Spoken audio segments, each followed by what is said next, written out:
नमस्कार, आप देख रहे हैं भारत 24 और मैं हूं आपके साथ शाजिया निसार, लेकर हाजिर हूं जनता का शो, जनता की आवाज। ये वो खास कार्यक्रम है जिसमें देश की जनता का हर मुद्दा बुलंद होता है, लोग अपने विचार रखते हैं, साथ ही साथ खास मेहमानों का पैनल हमारे साथ मौजूद रहता है जो कि एक सोल्यूशन तक पहुंचने की कोशिश करता है।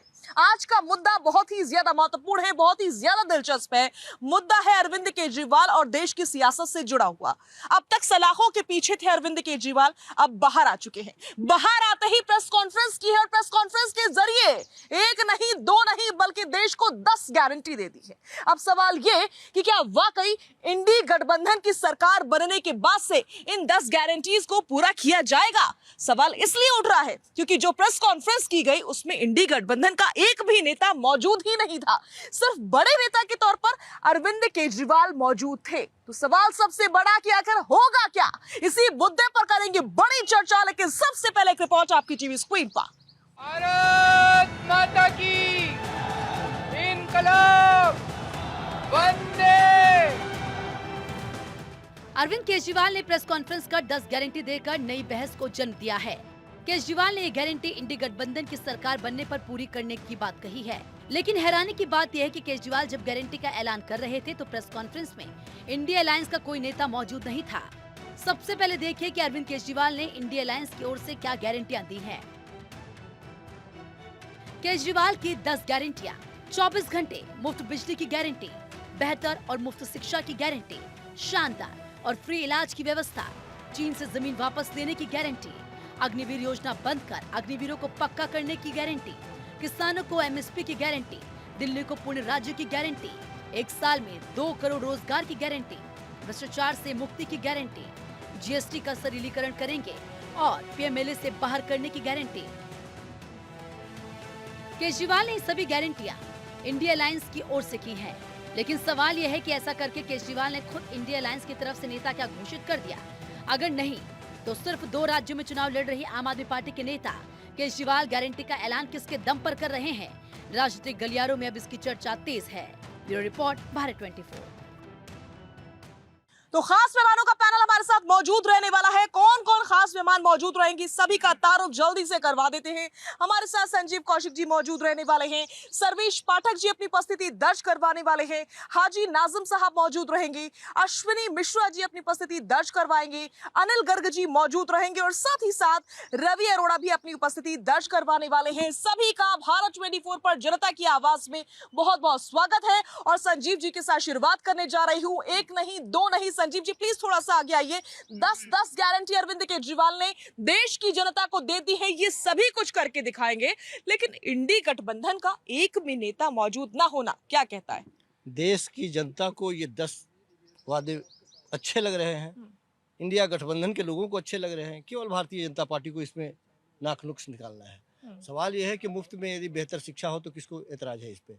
बिजली यदि मुफ्त में मिले किसको एतराज है? पानी मुफ्त में मिले किसको एतराज है? उन्होंने कहा कि हम स्वास्थ्य की बेहतर व्यवस्था करेंगे, गांव में भी मोहल्ला क्लिनिक की स्थापना करेंगे। कौन सी ऐसी योजना है जिससे आप इनकार कर रही हैं और आपको अच्छा नहीं लग रहा है? भारतीय जनता पार्टी के लोगों को क्यों पेट में दर्द हो रहा है? ये जितनी योजनाएं हैं इसमें से अधिकांशतः अरविंद केजरीवाल ने दिल्ली के लोगों को दिखा दिया है, देखे, और लोग पसंद कर रहे हैं। लगातार लोगों को लग रहा है कि नहीं, हमारे लिए कितना मजबूत ये सरकार काम कर रहा है और लगातार उसको स्नेह और सम्मान भी दे रहे हैं। क्या ऐतराज है? भारतीय जनता पार्टी के जैसे केवल जो अमीर है अमीरों की राजनीति की जाए। जो अमीर हैं 10 सालों में केवल अमीर हुए हैं और गरीब केवल गरीब हुआ है। तो गरीबी और अमीरी के बीच के जो खाई को पाटने का कोशिश एक पार्टी है जो कोशिश कर रही है, उससे किसको परेशानी है? ठीक है, किसी को परेशानी, कोई खास परेशानी नहीं है, लेकिन जिनको परेशानी है वो सवाल जरूर खड़े कर रहे हैं। ऐसे में मैं आपसे ये जानना चाह रही हूँ, जो मेरा सवाल था वाकई, कि इंडी गठबंधन की ओर से ये ऐलान किया है अरविंद केजरीवाल ने, एक गठबंधन है उसकी ओर से, लेकिन कोई भी नेता मौजूद क्यों नहीं था? सिर्फ अरविंद केजरीवाल अकेले? तो इंडिया गठबंधन के लोग इस पे सवाल उठाते हैं, आप क्यों सवाल उठा रही हैं भाई? पत्रकार हैं इसलिए सवाल उठा रहे हैं। ठीक है, अगर आवाज उठी गई है तो दबा दीजिए या फिर जवाब दे दीजिए। बताइए, इंडी गठबंधन का कोई नेता मौजूद क्यों नहीं था? सारे लोगों के सहमति से, जो जैसे है हिंदुस्तान के बेहतरी के लिए सब लोग एक साथ हैं और वो काम कर रहे हैं, हिंदुस्तान के बेहतरी के लिए काम कर रहे हैं। कोई ऐसी योजना उसमें हो जो आपको दिखाई दे रहा हो कि हिंदुस्तान के लिए बेहतर नहीं है, बात कीजिए, उस पर चर्चा कीजिए। अच्छा, बस। एक नया विषय बता रहे हैं आप, लेकिन मेरे सवाल का जवाब अनिल गर्ग जी, संजीव जी दे ही दे रहे हैं। बार बार एक ही सवाल पूछा कि इंडी गठबंधन का नेता क्यों मौजूद नहीं था। क्या वाकई सिर्फ अरविंद केजरीवाल अपने आप को बड़ा नेता मानते हैं और मानने लग गए हैं या मानने वाले हैं भविष्य में? देखिए, दो कहावत मैं बोलना चाहता हूँ। एक है कहीं की ईंट कहीं का रोड़ा, भानुमति ने कुनबा जोड़ा। इंडी गठबंधन बिल्कुल वैसा है। सबके अपना अलग मैनिफेस्टो है, सबका अलग अलग गारंटियां हैं और सारी गारंटी मिला दी जाए तो इतनी लंबी लिस्ट बन जाएगी कि कुछ होने वाला नहीं। और क्यों कह रही है, इनको भी पता है ना नोमन तेल होगा, ना राधा नाचेगी, ना इंडी गठबंधन ने सत्ता में आना है। इसलिए आप कुछ भी वादे कर दो, ऐसे लोग लवानी वादे तो कर ही दो कि कम से कम सुनने में तो मजा आए। अभी ये कह रहे हैं कि क्यों होना चाहिए। आप मुझे बताओ, अरविंद केजरीवाल कह रहे हैं कि मैं प्रधानमंत्री मोदी का सबसे अगर कोई खिलाफ कोई ताकतवर व्यक्ति है तो वो मैं हूँ। कौन व्यक्ति कह रहा है? वो उस पार्टी का व्यक्ति कह रहा है जिसके पास आज 0 सीट है लोकसभा में। और किस व्यक्ति को कह रहा है? जिसके पास 302 सीटें हैं। वो व्यक्ति कह रहा है जो सिर्फ 22 सीटों पर चुनाव लड़ रहा है, कह रहा है मैं सरकार बनाऊंगा तो ये वादा कर रहा हूँ और ये पूरा कर दूंगा। और किसको कह रहा है?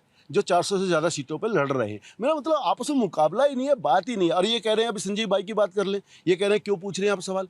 इससे पहले पूछे ना, अरविंद जी ने ये सवाल किया कि मोदी जी और शाह जी खत्म कर रहे हैं बीजेपी के नेतृत्व को। उनका क्या मतलब था? बीजेपी का अंदरूनी मामला, किसी को बढ़ाएं किसी को घटाएं, अपनी बात क्यों नहीं करते? ठीक है। उन्होंने योगेंद्र यादव को खत्म किया, शशि भूषण को खत्म किया, प्रसाद भूषण को खत्म किया, किरण बेदी को खत्म किया, कुमार विश्वास को खत्म किया, शाहजी आलमी, जो भी नेता यस मैन नहीं हुआ उसको तुरंत पार्टी से बाहर कर दिया। अपना घर दिखता नहीं, दूसरे के घर में जहाँ करें। इनके पास कहने करने को कुछ नहीं है। एक ही बात पक्की है, वो सिर्फ चुनाव प्रचार करने आए हैं और 2 तारीख को वापिस तिहाड़ जाएंगे अपनी करनी के कारण। ठीक है अश्विनी जी प्लीज थोड़ा सा आगे आइए। अश्विनी जी, सवाल क्यों ना पूछें?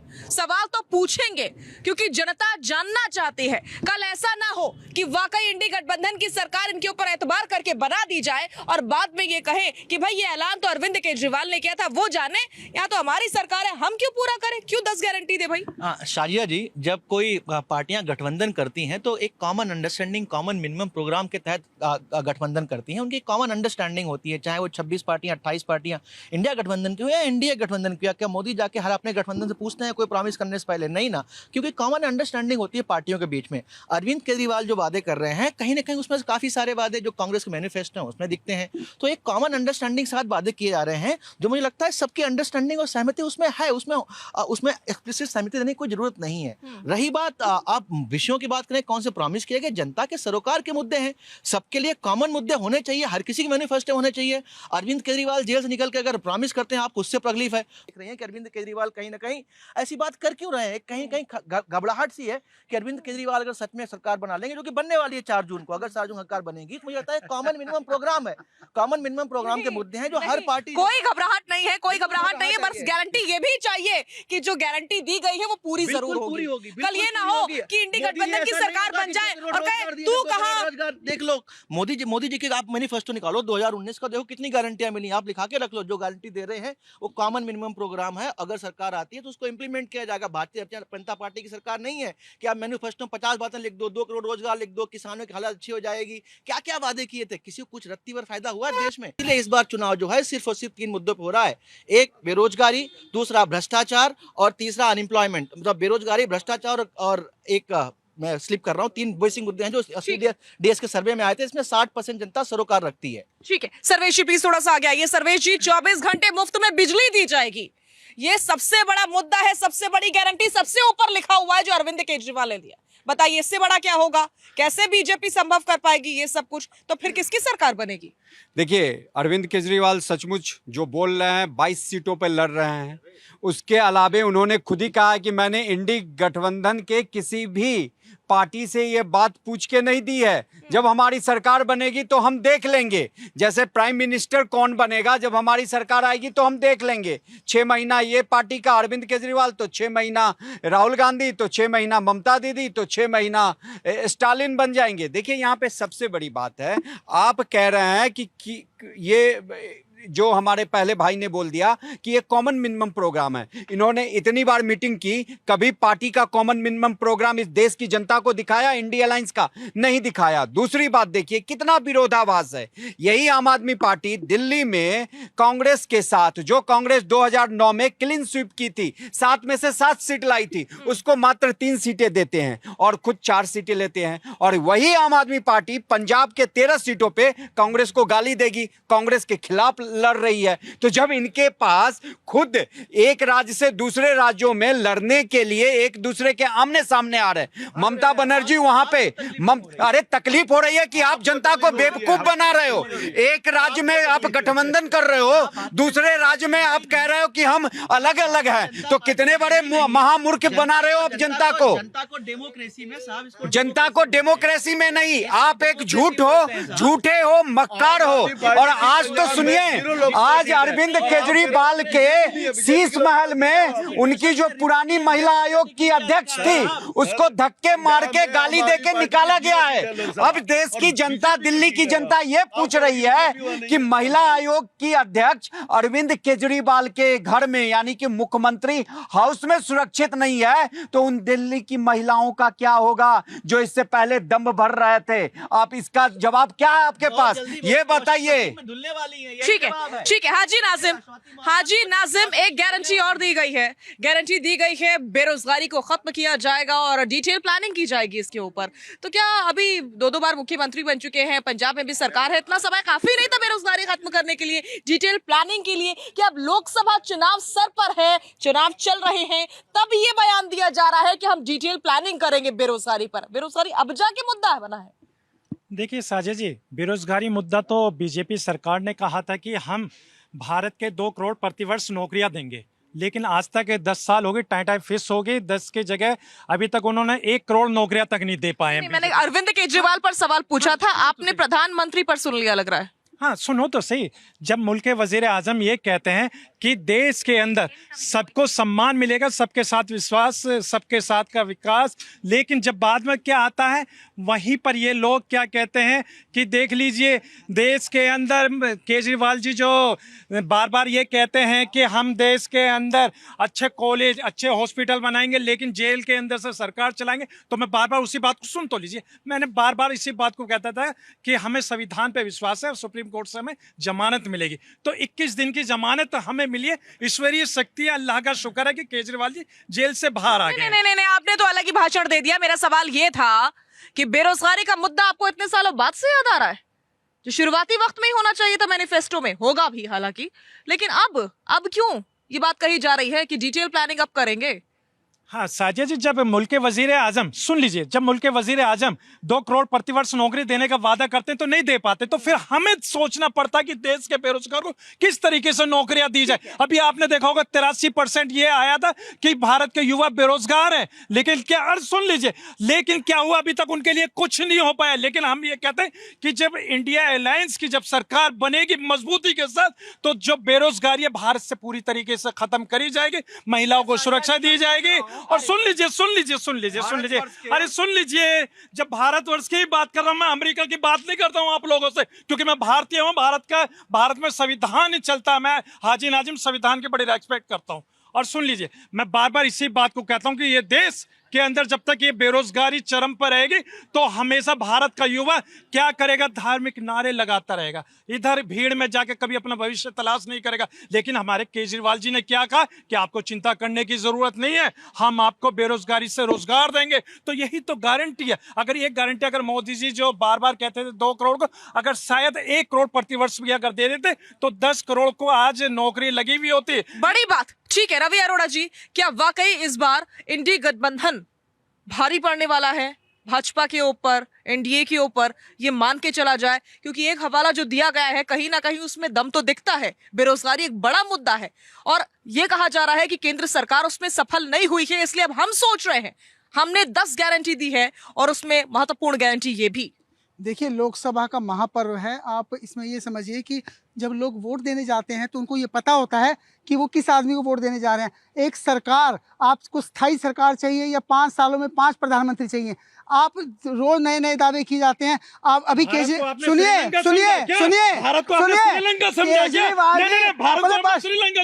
जैसे वहाँ हर 5 सेकंड में चीखने से बात नहीं बनती, चीखने से बात नहीं बनती। गलत बात नहीं करिए आप, गलत बात मत करिए आप, गलत बात मत करिए।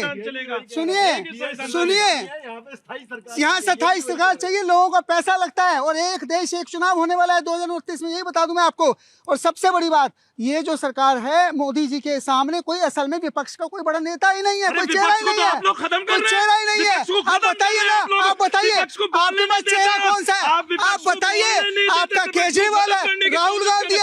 लेकिन बताओ, सुन लीजिए, हमारी अपनी देश सरकार को बनने आजादी दीजिए, से हम लगते- विपक्ष को पूरा देश मौका की- देंगे अपनी बात रखने का, ये देश देख लीजिए। देश की आजादी से लेके अब तक एक गांधी नेहरू परिवार को ठेका मिल गया है देश को चलाने का, मतलब इनके पास कोई चेहरा ही नहीं है। आप बताएं मोदी, आपको तकलीफ हो रही है क्योंकि आपको फिर गांधी को बिठाना अरे है। हम तो कहते हैं युवाओं को रोजगार दीजिए नहीं, ना, क्यों नहीं तो- दे रहे आप? 2 ठीक करोड़ है, प्रतिवर्ष नौकरी देने का वादा करके ठीक फेल हो रहे है, हैं। ठीक है। अनिल गर्ग जी, अग्निवीर योजना को लेकर कहा गया है कि बंद करेंगे और ये गारंटी दी गई है, इसका क्या मतलब है? क्या इतनी खराब योजना है, इतनी बुरी है, या फिर सिर्फ एक दुष्प्रचार है? सवाल ये है, देखिए कोई योजना में गुण दोष हो सकते हैं, उसको विचाराधीन में लाया जा सकता है, उसको अपडेट भी किया जा सकता है, उसको अमेंड भी किया जा सकता है। मैं इसमें नहीं जा रहा हूँ कि इसको अमेंडमेंट करना चाहिए नहीं चाहिए। आप विचार करिए, कुछ चीज़ आपको लगता है एडिशन करनी है करिए, कुछ चीज़ सब्ट्रैक्ट करनी है करिए, ये बात नहीं। लेकिन अग्निवीर योजना ही खराब है, जो इसके अंदर योजना के अंदर जो लोग भर्ती हो रहे हैं, सुन तो लो यार। किसान बिल आपने वापस किया ना? हाँ, किसान बिल मैं अभी भी दोबारा कहता हूँ, अगर किसान बिल इम्प्लीमेंट हो जाते तो किसानों की जो आय की आप चर्चा कर रहे हो ना, अग्निवीर में अच्छा क्या है ये बताओ, इनसे पूछिए अग्निवीर में अच्छा क्या है? मैं बता रहा हूँ, आप पहले बोल लो फिर मैं बोल लेता हूँ। आप अच्छा ही बताइए। हाँ बता रहा हूँ ना भैया, बता रहा हूँ ना, वापस लेने की बात नहीं कर रहा हूँ मैं अभी। मैं कह रहा हूँ वापस भी आप कह रहे हो ले लोगे, आप तो 370 वापस लेने की बात करते हो, आप तो कह रहे हो राम मंदिर में वापस हम राम मंदिर से मूर्तियां निकाल लेंगे, क्या बात कर रहे हो? कौन 370 वापस लेने की बात आपके इंडी गठबंधन के नेताओं ने नहीं की? 370 वापस लेने की बात आपके इंडी गठबंधन के नेताओं ने बात की नहीं की? पहले बताइए 370 की बात। नहीं, लेकिन अग्निवीर को लेकर हम बात कर रहे हैं, अग्निवीर को लेकर हम बात कर रहे हैं, जिसको लेकर गारंटी दी गई है कि वापस लिया जाएगा। इन्फॉर्मेशन दे रहे हैं। मेरा ये कहना है अग्निवीर में अगर आपकी 4 साल की योजनाएं हैं, अगर उसमें से आपको लगता है कि 75% जो वापस आएंगे और 25% और आगे मूव कर जाएंगे, 75% जो आएंगे वो वापस आएंगे, उसके अंदर भी आपको उसमें करीबन 30 लाख रुपए उस युवा को मिल जाएंगे जो 18 साल से 25 साल तक का है। और उसके बाद उसके पास उन पैसों के साथ से बहुत बड़ा बिजनेस करने का एक संभावना बनती है, अन्य जगह नौकरी लेने की संभावना बनती है। ये एक योजना है जो बहुत देशों में चलती है, इसमें गुण दोष मैं फिर कह रहा हूँ हो सकते हैं, लेकिन आप ये कहो जी ट्रेंड इसलिए है, आपने युवाओं के साथ धोखा दे दिया, सैनिकों के साथ धोखा दे दिया, देश की शिक्षा में धोखा दे दिया, ये निरी बकवास है। ठीक है, इस पर जवाब। क्या बकवास है ये?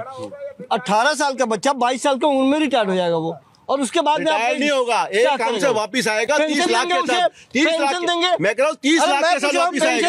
आप मुझे बताओ 22 लाख रंगा में लपेट के आएगा। आप मुझे बताओ 22 शहीद का दर्जा देंगे उसको, गजब की बात कर रहे हैं। मेरी बात सुनिए, जो वहाँ पे अगर कोई इंसिडेंट होता है तो वो शहीद ही माना जाएगा, उसको दर्जे की जरूरत नहीं है, उसको शहीद की जरूरत नहीं है। जो देश के लिए अपनी जान देता है वो शहीद ही होता है, चाहे वो यहाँ पे हो, चाहे सीमा पे हो, चाहे कहीं पे भी हो। और जो अग्निवीर में नहीं भी होता वो भी होता है। अभी तो आप बोलते हो राजीव गांधी शहीद हो गए, सरकार के पास पैसा नहीं है। करने गए थे, पूरा प्रधानमंत्री। सरकार के पास पैसा नहीं है, मतलब आप ये सवाल क्यों पैसा होने का मतलब क्या है? पैसा होने का मतलब क्या है? एक योजना है, एक 4 साल सिस्टम पे काम कर रहे हैं। 4 साल में 30 लाख रुपए 4 साल में इनके मंत्री,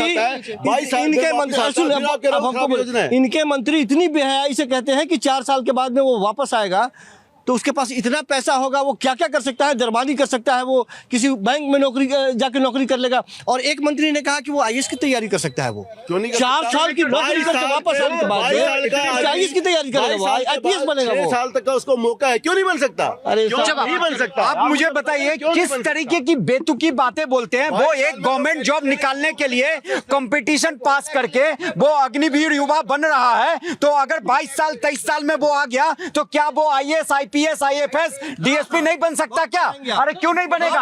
आपको अपने घर के बच्चों पे सामर्थ्य नहीं है तो दूसरे पे क्यों कर सकते हो? अग्निवीर का क्या योगदान है? अरे अग्निवीर के क्या, देश का हर युवा सशक्त बनेगा, जो जरूरत पड़े तो देश के लिए खड़ा हो सके। आप लोगों की तरह नहीं कि केवल और केवल आप बातें करोगे। अग्निवीर योजना में परेशानी क्या है? मैं पूछता हूं कि आप ये बताइए, भारतवर्ष के 18 राज्यों में ही बीजेपी या NDA का शासन है, बाकी के 13 राज्यों में, बाकी के जितने राज्य हैं उनका डेटा उठाइए और बीजेपी के राज्य का डेटा उठाइए। बताइए वहां बेरोजगारी का दर क्या है, कितने लोगों को रोजगार दिया इनके जो भी उस राज्य के मुख्यमंत्री है या जिस भी पार्टी का है, वहां के किसानों की आय कितनी की? क्योंकि किसान जो होता है, एग्रीकल्चर की जो बात होती है वो स्टेट का भी सब्जेक्ट होता है। क्यों नहीं? पेट्रोल डीजल की प्राइस कहते हैं, अगर सेंटर पेट्रोल डीजल की प्राइस करवाता है, सेंटर की जिम्मेदारी साफ साफ मुकर रहे हो। एग्रीकल्चर स्टेट सब्जेक्ट है। ठीक है संजीव जी प्लीज थोड़ा सा आगे आइए।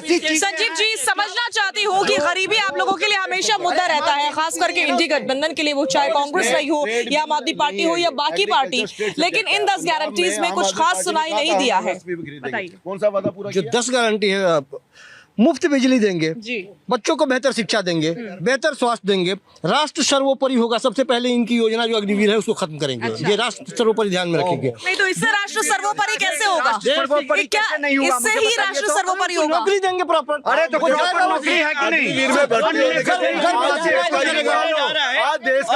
देश के किसानों की हालात बेहतर करेंगे, MSP निर्धारित करेंगे, प्रजातंत्र को, दिल्ली को संपूर्ण राज्य का दर्जा दिलाएंगे। यदि उन्होंने कहा कि बेरोजगारी खत्म करेंगे या कम करेंगे, भ्रष्टाचारियों पर लगाम लगाएंगे और व्यापार करने के लिए GST के माध्यम से जिस तरह से लूट मार इन लोगों ने बचा रखा है वो खत्म करेंगे। जो गरीबी का जिक्र नहीं था संजीव जी, गरीबी दूर करेंगे, गरीबी मिटाएंगे। महंगाई है ना, गरीबी महंगाई है ना, महंगाई पर कौन लगाम लगाएगा? ये लोग तो बैठे हुए धन्ना सेठों के पैसे माफ करेंगे और गरीब को चूसेंगे। इनकी सबसे बड़ी नीति यही है, अमीरों को अमीर बनाना, गरीबों को और गरीब बनाना, उनको बेहतर शिक्षा नहीं देना, उनको बेहतर स्वास्थ्य नहीं देना। गरीबी हटाओ का नारा तो न जाने कब से दिया जाता रहा है, गरीबी आज तक नहीं हटी, तो इस बार क्या खास होने वाला है? ये ऐसा क्या कर दिया इन्होंने 10 सालों में, ये बताएंगे ना। इनका तो 10 सालों में, ठीक है, इनका तो 10 सालों का जवाब आप मांग रहे हैं, लेकिन कांग्रेस की सरकार न जाने कब से रही और गरीबी हटाओ का नारा देती रही, क्या मिला? मूल मुद्दे से भागिए नहीं। हिंदुस्तान की जनता को मूल मुद्दे पे रहने दीजिए। मूल मुद्दे पे चुनाव होना है, मंगलसूत्र पे नहीं। फवाद चौधरी के नाम पे चुनाव नहीं लड़ना है। अभी रवि अरोड़ा जी बता रहे थे कि 50 साल पहले ये नारा दिया गया था। इंदिरा गांधी ने दिया था ये नारा, गरीबी हटाने का नारा। देश आजाद हुई सुई भी नहीं बनाते थे हम। इंदिरा गांधी ने 50 साल पहले किया था। फिर भी देश को सोने की चिड़िया कहा जाता था। मैंने कहा कि हिंदुस्तान रोजाना खूबसूरत हिंदुस्तान बनता चला जा रहा है और मजबूत हिंदुस्तान बनता चला जा रहा है। पहले से रोजाना बोले, ये बात इस बात पे घेरने वाले लोगों को याद नहीं है अटल बिहारी वाजपेयी जी ने क्या कहा था। उन्होंने कहा था कि इस देश के तरक्की में पूर्ववर्ती सरकारों का भी उतना ही योगदान है जितना वर्तमान का है। संजीव जी, गरीबी हटाओ का नारा सालों पहले दिया गया था, गरीबी हटाओ की बात सालों पहले की गई थी, आज तक कुछ नहीं बदला। सालों साल आपकी सरकार सबसे ज्यादा रही, अब जाकर गठबंधन बना है, अब नया क्या करने वाला है जरा ये बता दीजिए जनता को। स्वास्थ्य, बेरोजगारी, शिक्षा, नौकरी, यही तो गरीबी खत्म करेगा ना। ये चीज मेन चीज यही है और इसी पे फोकस करना है और इन्हीं चीजों पर फोकस नहीं है भारतीय जनता पार्टी की। और ये बताओ, और इसी 5 लाख की स्वास्थ्य योजना अश्विनी जी, लेकिन मेरा सवाल अब ये है कि बहुत बातें हो गई गारंटी को लेकर के, फिर भी एक तस्वीर जिस पर सवाल लगातार उठ रहा है, चौतरफा सवाल उठ रहा है कि आखिर जो प्रेस कॉन्फ्रेंस अरविंद केजरीवाल करते हुए नजर आई उन्होंने की, उसमें इंडी गठबंधन का कोई नेता क्यों नहीं था? नॉर्मल सा सवाल। अरविंद केजरीवाल खुद थे वहां पर, इंडी गठबंधन के नेता नहीं है क्या वो? अरविंद केजरीवाल थे और चुनाव चल रहा है, सारे नेता अलग अलग जगहों पर हैं, अलग अलग प्रचार कर रहे हैं। एक नेता वहां कॉमन एग्रीमेंट के साथ बैठे हुए, एक नेता विचार रख रहा है, बाकी नेता उससे ऑलरेडी अलाइंड है, तो इसमें सवाल कहाँ का है? अरविंद केजरीवाल भी ना होते, कोई जूनियर नेता वहां बात कर रहा होता, समझ में आता। अरविंद केजरीवाल मिनिमम वहां पर एक प्रोग्राम बता रहे हैं कि हम ये 10 गारंटियां दे रहे हैं, तो उसमें अरविंद केजरीवाल है ना वहां पर, इंडी गठबंधन नेता। उसके लिए सारे नेता इकट्ठा होना जरूरी नहीं है ना, क्योंकि हर जगह चुनाव हो रहा है। कोई आंध्र प्रदेश में प्रचार कर रहा है, कोई तेलंगाना में प्रचार कर रहा है, महाराष्ट्र में चुनाव हो रहे हैं, उत्तर प्रदेश में चुनाव हो रहे हैं, बंगाल में चुनाव हो रहे हैं। सब नेता अपनी अपनी जगह पर हैं, उनकी एक कॉमन अंडरस्टैंडिंग है। विषय साजिया जी सिर्फ इतना है कि हम बार बार चुनाव के मुद्दों को भटका रहे हैं। अगर अरविंद केजरीवाल रोजगार की बात करते हैं, अगर अरविंद केजरीवाल गरीबी की बात करते हैं, अगर भ्रष्टाचार की बात करते हैं, तो ये सबको बात करनी चाहिए कि दिल्ली में अरविंद केजरीवाल ने 9 सालों में कितने, 10 सालों में कितने रोजगार दिए? मुझे एक डेटा दीजिए आप, मुझे एक डेटा दीजिए। अरविंद केजरीवाल ने देश में, अरे आप बताइए ना, आप अरविंद केजरीवाल की बात कर रहे हैं, दिल्ली का नहीं है, दिल्ली का लोकसभा का, तो मुझे बता दो ना। यही तो मैं बात कर रहा हूँ, मैं बताता हूँ। लोकसभा का है, हाँ, लोकसभा का चुनाव हुआ, मोदी जी ढोला उठा के चले गए, क्या रोजगार दिए? पंजाब में अलायंस नहीं किया ना, एक अरे मिनट नहीं किया, क्यों नहीं मतलब किया? नहीं सुनिए, अरे आप अब क्या तकलीफ अब नहीं इंडी किया? गठबंधन की सरकार बन गई, समझिए, अब विधानसभा के चुनाव आएंगे तब अलायंस नहीं होगा ना, अरे आपको उससे क्या अलायंस लेना नहीं देना होगा है? ना, Alliance मतलब ये विधानसभा 4 का जून चुनाव- के बाद सब विधानसभा पर्दे का खुल चुनाव जाएंगी, कैसे होगा? सभी एक किस दूसरे को alliance गाली होगा? देते नजर इंटरनल आएंगे, मैटर से बस इनका आप बस ठीक है, लेकिन मैं सर्वेश जी के सवाल को आगे बढ़ाते हुए जानना चाह रही हूँ अश्विनी जी, वाकई आप दावा कर रहे हैं कि आप बेरोजगारी को खत्म करेंगे, आप डिटेल प्लानिंग करेंगे, लेकिन आप ये कोई डेटा नहीं दे रहे हैं कि आपने इतने सालों में दिल्ली या फिर पंजाब में किस तरीके से बेरोजगारी को खत्म करने की कोशिश की है या फिर गरीबी को खत्म करने की कोशिश की है। कोई आंकड़ा नहीं, कोई डेटा शारिया नहीं, जी, सिर्फ जब- हवाई बातें तो शारिया नहीं है। जी, जब दिल्ली और पंजाब में विधानसभा के चुनाव होंगे तब इसका भी आंकड़ा दिया जाएगा। अभी चुनाव लोकसभा के हो रहे हैं, जिसमें वादे मोदी जी ने 2019 लेकिन में लड़ किए तो थे। वही नेता रहे हैं चुनाव जो दिल्ली और पंजाब पर राज करते हैं। आप फिर से बात को डाइवर्ट कर रही हैं। लोकसभा के चुनाव में जो भारतीय जनता पार्टी की 10 साल सरकार रही है, उनसे सवाल करने की जगह आप विधानसभा की सरकार से पूछ रहे हैं कि आपने क्या किया। आप सेंटर मैटर की बात करिए, आप सेंटर यूपी में खड़े हो ना, हमारे संविधान में सुनो, बात सुनो, हमारे संविधान में हमारे संविधान में 3 लिस्टें बनाई गई हैं शारिया जी। एक सेंट्रल लिस्ट होती है, एक स्टेट लिस्ट होती है, एक कॉन्करेंट लिस्ट होती है। जो सेंट्रल लिस्ट होती है उस पर सेंटर काम करना पड़ता है। लोकसभा चुनाव में सेंट्रल लिस्ट की बात होनी चाहिए कि सेंटर ने क्या काम किया, सेंटर ने क्या डेवलपमेंट किया। अगर हर राज्यों ने नौकरी दी है कि नहीं अपने यहाँ के एम्प्लॉय को, तो मुझे ये बता दो कि आपने दिल्ली में कितने लोगों को रोजगार दिया, पंजाब में कितने लोगों को रोजगार दिया, कांग्रेस बताए हिमाचल में, कर्नाटक में, अभी तेलंगाना में। अरे छोड़ो, अभी बता दो, वो लिस्ट तो आपसे दिया नहीं, आपने अभी लड़ाई की ना, 5 राज्यों में लड़ा ना, कितने राज्य जीते, कितने राज्य जीते। ठीक है, प्लीज प्लीज पोजीशन पर चलिए, प्लीज पोजीशन पे सभी मेहमान अपनी अपनी पोजीशंस पर चले। और संजीव जी, मेरा ये सवाल है आपसे कि संजीव जी, कोई डेटा नहीं रखा, कोई आंकड़ा नहीं रखा, आप अपना रिपोर्ट कार्ड तो दिखाएंगे ना जनता को, कुछ तो दिखाएंगे कि हमने इतने सालों में ये दिया और उसके बाद से हमें ये मिला, आपने इतने अंक दिए, लेकिन कुछ भी नहीं, सिर्फ बातें हो रही हैं। जनता विश्वास कैसे करेगी? मतलब 10 साल तक सत्ता में रही Bharatiya Janata party report card दिखाए विपक्षी पार्टी, कमाल की बात है। अरे परीक्षा देना उनको है, उनके पास इतनी लंबी फेहरिस्त होनी चाहिए कि सुबह से शाम तक लगातार उस पर बात करें। वो भाग रहे हैं मंगलसूत्र पे बात कर रहे हैं। ऐसा तो नहीं है कि विपक्ष को नहीं, मेरे हर सवाल से ऐतराज, मेरे हर सवाल से ऐतराज।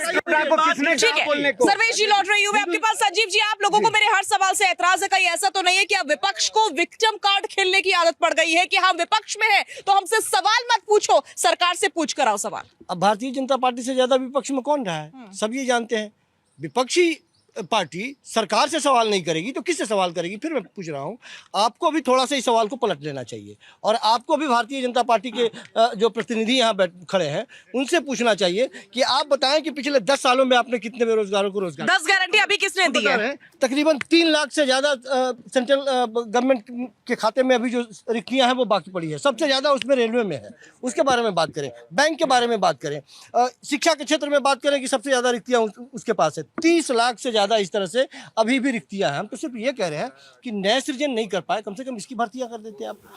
उत्तर प्रदेश को ये बता रहे हैं कि उत्तर प्रदेश के जैसा नमूना, ये पूरे हिंदुस्तान को उत्तर प्रदेश जैसा बनाना चाहेंगे। अभी क्या हुआ उत्तर प्रदेश में? लगातार 11 से ज्यादा बच्चों के एग्जाम्स लीक हुए हैं उसमें। ये पूरे हिंदुस्तान को यही बनाना चाहते हैं। बच्चों से जाके एक बार पूछिए कि बेरोजगारी का आलम क्या है, तो फिर बताएंगे आपको। स्थिति ये है कि बच्चे भी रो रहे हैं और उसके गार्जियन भी रो रहे हैं। ये परीक्षा तक नहीं करा सकते एक, और ये कह रहे हैं कि नजीर हम पेश करेंगे। ठीक है, आंकड़ों के साथ सर्वेश जी आप जवाब रख दीजिए प्लीज।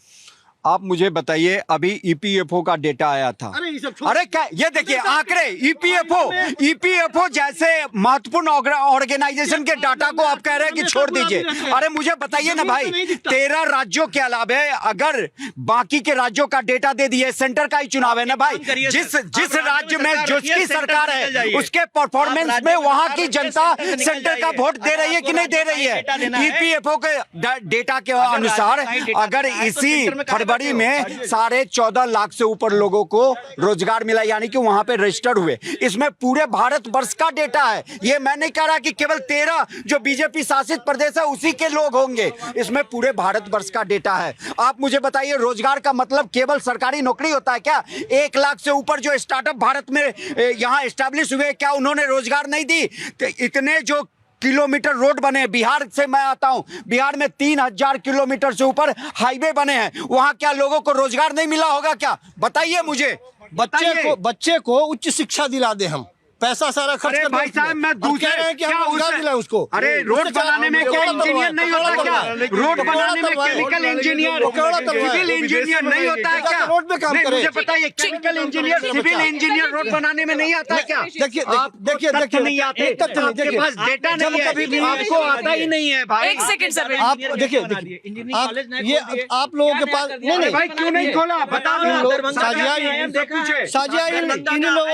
साजिया इन लोगों के फाइलों में जो आंकड़े होते हैं वो हमेशा गुलाबी होते हैं, लेकिन हकीकत में जाके देखिए रोड पर गोल गिराते हुए बच्चे आपको दिखाई देंगे। बेरोजगारी का आलम क्या है ये किसी से कहने की बात है। आप निकलिए तो आपको पता चलेगा सड़कों पर की बेरोजगारी का आलम क्या है। और ये हमेशा से ये आंकड़ों लेकर के ये सब आंकड़ा क्या करेंगे? मुझे बताओ, क्या आप ही के करेंगे दोस्त आंकड़ों ने का? बोला दरभंगा के एम्स की बात ठीक है। कर रहे हो, मैं आपको सर, एक मिनट 10 सेकंड, मैं पटना का एम्स दिखाता हूँ, मैं भुवनेश्वर का एम्स दिखाता हूँ, मैं रायबरेली जो कांग्रेस का गढ़ है, सोनिया गांधी 10 साल में नहीं कर पाई, वहां पे बीजेपी के शासन में एम्स बना और उसका उद्घाटन भी हुआ। अब बताओ अब क्या दरभंगा में बनेगा? जिस तरह पटना में बना है, रायबरेली में बना है, उसी तरह दरभंगा में भी बनेगा। ठीक है, ठीक है।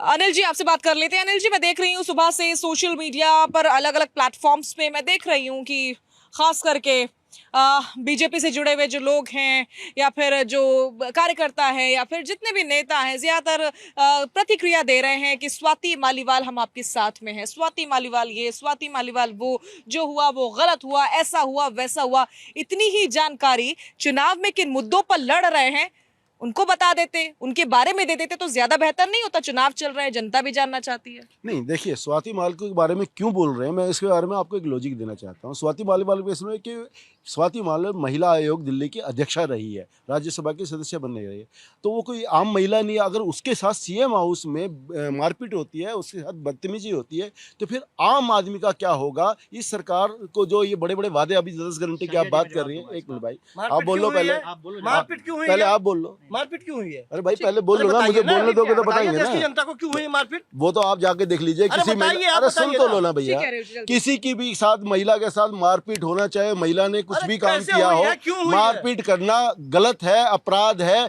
चाहे वो किसी भी कारण से हुई हो। आपका कारण को छोड़ नहीं है इनके दीजिए, पास। मैं बता, आप कुछ सुन तो लो खबरों ना। से इस तरह की बातें अरे कर सुन रहे तो हैं। लो, इनसे पूछे कब मणिपुर हुई? पे क्यों नहीं बोले आप? अरे सुन तो नहीं, लो। स्वाति मालीवाल पे मेरे तो आप समझ बोल में- रहे हैं, वो हमारी बहन बेटी है, लेकिन आप मणिपुर पर नहीं बोल रहे। मणिपुर पे भी बोला, संदेश खाली पे भी बोला, अरे भाई मणिपुर पे भी बोला, संदेश खाली पे भी बोला, संदेश खाली पे भी बोला, हमने किस पे नहीं बोला, हमने सब पे बोला है, लेकिन आप नहीं, अनिल जी जितने चिंतित आप स्वाति मालीवाल को लेकर है, उनके सिचुएशन को लेकर है, उनकी सुरक्षा को लेकर है, इतने ही चिंतित अगर आप देश की हर महिला के लिए होते, उसकी सुरक्षा के लिए होते, तो आज हमारी कंट्री सबसे ज्यादा महिलाओं के लिए सुरक्षित होती, जो कि है नहीं। यही 100% सच है। बाहर से भी महिलाएं आती हैं तो कई बार उनके साथ भी छेड़खानी हो जाती है, कई केसेस आप भी पढ़ते होंगे। हालांकि कार्रवाई होती जरूर है, लेकिन अगर इतनी चिंता और देश की महिलाओं के लिए होती, बेटी और बच्चियों के लिए होती, तो ज्यादा बेहतर होता। आपको नहीं लगता ऐसा? बिल्कुल, मैं आपकी बात से 100% सहमत हूँ। किसी भी राज्य की सरकार हो, कोई भी राज्य हो, भारत के अंदर, मैं तो कह रहा हूँ पूरे विश्व भर में,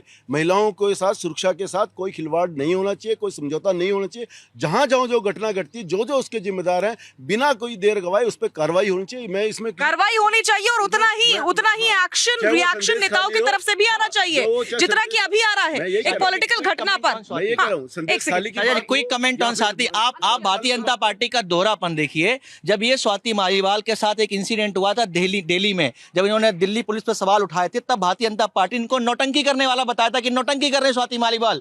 आज उनके पास वॉशिंग पाउडर पहुंच गया तो सब उनके साथ सहानुभूति दिखा रहे हैं। यही भारतीय जनता पार्टी का दोहरापन है। यही स्वाति मालीवाल के खिलाफ थे ये लोग। जब ये इनके साथ एक इंसिडेंट हुआ था तो आप देखिए, ये दोहरापन है भारतीय जनता पार्टी का कि तब स्वाति आज इनको नौटंकी बात लग रही थी जब उन्होंने दिल्ली पुलिस पर सवाल उठाए थे। आज अरविंद केजरीवाल जी के यहाँ जब उनका वॉशिंग पाउडर पहुंच गया तो स्वाति मालीवाल इनको प्यारी हो गई। बड़ी बात राजा जी, इन्होंने कहा कि स्वाति मालीवाल के पास वॉशिंग मशीन पहुंच गया। देखिए, ये अरविंद केजरीवाल इतना अराजक है कि इनके शासनकाल में एक चीफ सेक्रेटरी जो आईएएस ऑफिसर होता है वो भी सुरक्षित नहीं होता है। बीच में बैठा के अपने विधायक गुंडों से उनको पिटवाया था और आज उन्हीं की पार्टी की महिला आयोग की अध्यक्ष। देखिए, स्वाति मालीवाल जी भारतीय जनता पार्टी में शामिल हो ना हो वो बात की बात है, वो एक महिला है और दिल्ली में रहती है और उस शीश महल में जहां अरविंद केजरीवाल का सीएम हाउस, सीएम जहां रहता है वो ऑफिस भी होता है सीएम का, वहां पे उनके साथ बदतमीजी बदतमीजी की गई है और देश के आईएएस ऑफिसर के साथ किया गया था, थप्पड़ मारा गया था, ये बात कोर्ट भी पहुंची थी। तो आप अंदाजा लगाइए, न तो वहां पे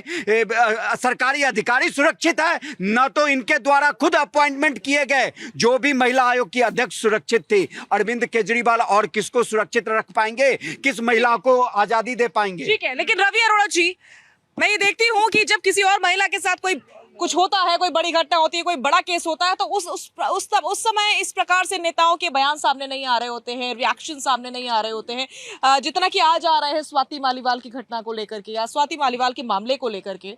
तो ऐसा क्यों? जनता नहीं समझती है कि ये नेताओं का दोहरा चरित्र है, वाकई ये पॉलिटिकली अफेक्टेड है, सब चीजें जनता नहीं समझती है? देखिए, सबसे पहले तो मैं ये बता दूं कि स्वाति मालीवाल कोई आम महिला नहीं है।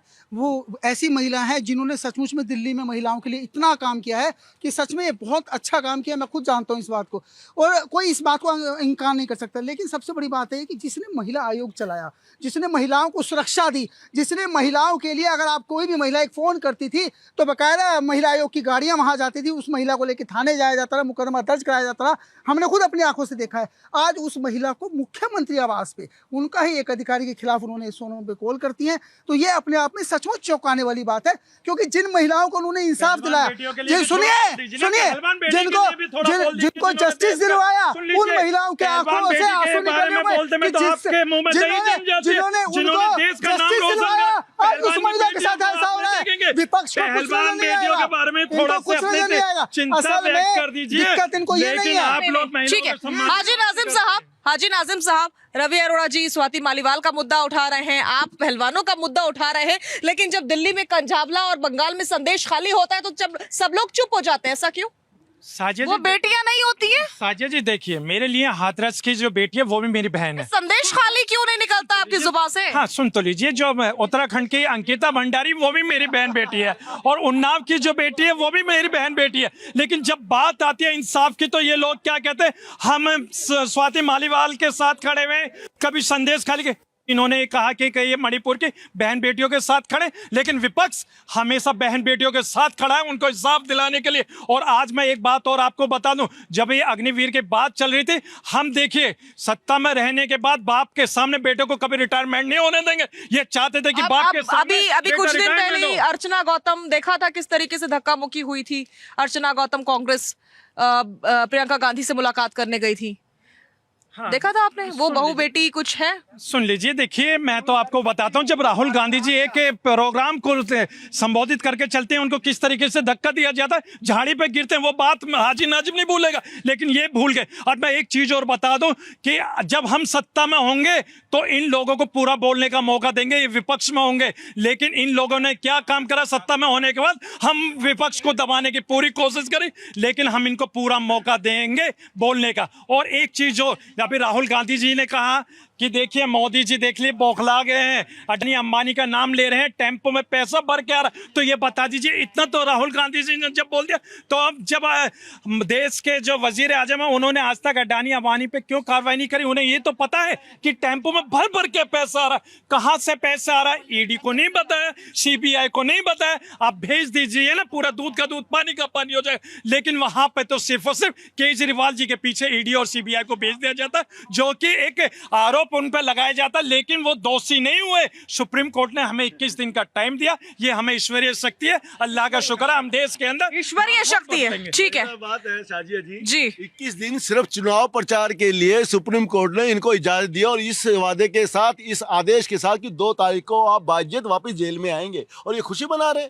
इनको इस बात की शर्म नहीं आ रही कि देश के एक राजधानी के मुख्यमंत्री करते सुप्रीम कोर्ट की हम भी करते हैं, हमने स्वीकार करा, और सारे करते हैं, सुनो ना, सारे करते हैं। इस बात की शर्म आनी चाहिए कि देश का राजधानी के में बैठा दिल्ली का मुख्यमंत्री, उसके आरोप तय हो गया, सुप्रीम कोर्ट से जमानत नहीं मिल पा रही, रिलीफ नहीं मिल पा रही। सुन लो ना, पहले अपनी बात। लेकिन अनिल जी, जिस प्रकार से अरविंद केजरीवाल पूरे दमखम के साथ इस बार रोड शोज कर रहे हैं, रैली कर रहे हैं, धुआंधार प्रचार कर रहे हैं, ऐसा नहीं लग रहा है कि इंडी गठबंधन में भविष्य में सबसे बड़ा कद के नेता अरविंद केजरीवाल ही होने वाले हैं? यही मैं आपको कहना चाह रहा हूँ कि उनकी आपस की लड़ाई है। अरविंद केजरीवाल ने पहला बयान दिया भारतीय जनता पार्टी के और नेताओं को और बाकियों लेके, उनको ना अपने नेताओं का कुछ पता है ना इंडी गठबंधन के नेताओं को पता है। उनसे पूछ लीजिए, जो ये 10 वादे किए गए हैं, पंजाब में जाके इन वादों को दोहराएंगे या कांग्रेस इस वादों को दोहराएगी, या दोनों मिलकर? हाँ, भारत के अंदर, भारत पंजाब एक स्टेट है, पंजाब एक स्टेट है, सुन लीजिए, पूरे भारत के अंदर ये सब, पूरे भारत के अंदर ये सब वादे लागू होंगे,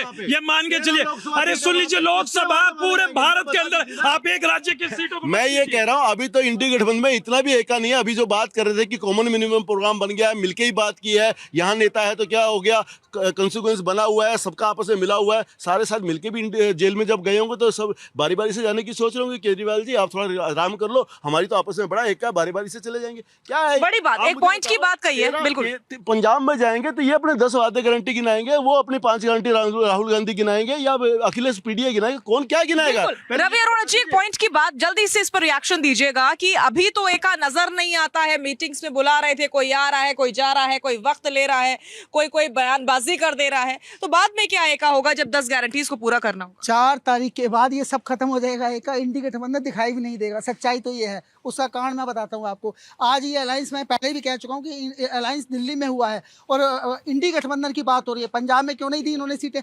अगर कल को विधानसभा चुनाव होते हैं तब उनको मंच नहीं देंगे, उनको गालियां देते हुए नजर आएंगे। ये इंडी गठबंधन कुछ ज़्यादा दिन चलने वाला नहीं है। 4 तारीख के बाद ये, आप 5 साल स्थायी सरकार देने की बात करते हैं, मैं कहता हूँ ये 4 तारीख के बाद सब खत्म हो जाएगा। मैं आपको दिखा दूंगा, कुछ भी नहीं है, किसी में भी दम नहीं है, क्योंकि ये सभी पार्टियां, चाहे समाजवादी पार्टी की बात करो, चाहे टीएमसी ने तो पहले ही पल्ला झाड़ लिया है। और सबसे बड़ी बात बता दूं मैं, पूरे देश के अंदर इंडी गठबंधन का चलना बहुत मुश्किल है।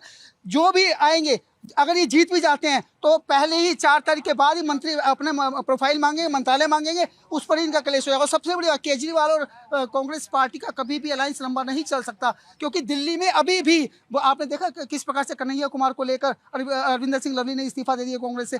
तो आज भी फिलहाल बहुत इनकी हालत खराब है, ना सिर्फ कांग्रेस की बल्कि आम आदमी पार्टी की भी।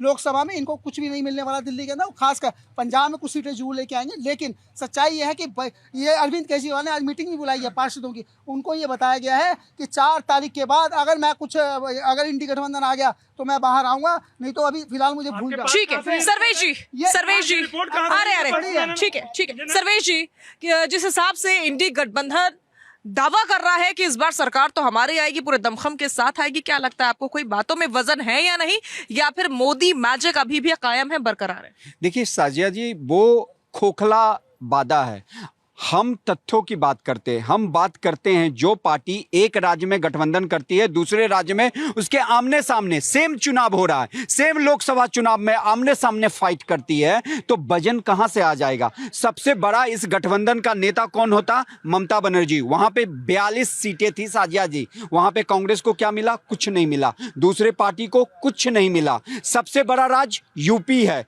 यूपी में 80 सीटें हैं साजिया जी। देख लीजिए आप पूरा लोकसभा चुनाव का लिस्ट, जो यूपी जीता है वही सेंटर में सरकार बनाता है, चाहे वाजपेयी जी के समय हो या उसके बाद हारने के बाद जो यूपी से गठबंधन बना था मुलायम सिंह मायावती यूपीए के लिए। यहां पे इनकी बात नहीं है, यहां पे ये मात्र 17 सीट पे कांग्रेस लड़ रही है। इनका जो वादा है खोखलापन है, अगर जीतने का तो कहीं सवाल ही नहीं उठता। मैं तो सपने में भी ऐसा सपना कहीं भी नहीं देख रहा हूं कि इंडी गठबंधन की सरकार बन रही है। दूसरी बात इसलिए खोखला होता है कि बीजेपी के जितने भी अलायंस हैं आपस में मिलके एक कॉमन मिनिमम हो या जो भी हो, उनके अंदर में जो बात होती है उस पे वो चलते हैं। मुझे बता दीजिए ना, इस पार्टी में कौन सा नेता मिला है, ठीक से चला है? उधर वो हट गया, पहले अब नीतीश जी आ गए बीजेपी में, लेकिन जैसे ही उनको हटाया था उसके बाद वो भी दब गए थे। स्टालिन अभी इनके पार्ट में है, लेकिन कितना सीट उन्होंने तमिलनाडु में बीजेपी को कांग्रेस को दिया, आप ये अंदाजा लगा लीजिए।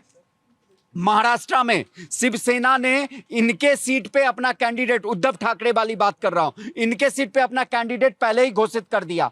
तो जब अभी इनके में सामंजस्य नहीं है, एकता नहीं है, तो जब सरकार बन जाएगी तो यहां पे हर पार्टी इंडी गठबंधन का जो मुखिया है अपने आप को प्रधानमंत्री पद पे सुशोभित होना चाहता है, देखना चाहता है। तब किस तरीके से ये सामंजस्य बताएंगे साजिया जी?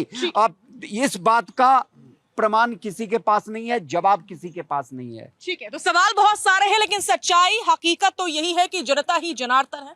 फिलहाल के लिए, आज के लिए जनता की आवाज में बस इतना ही। आप देखते रहिए भारत 24।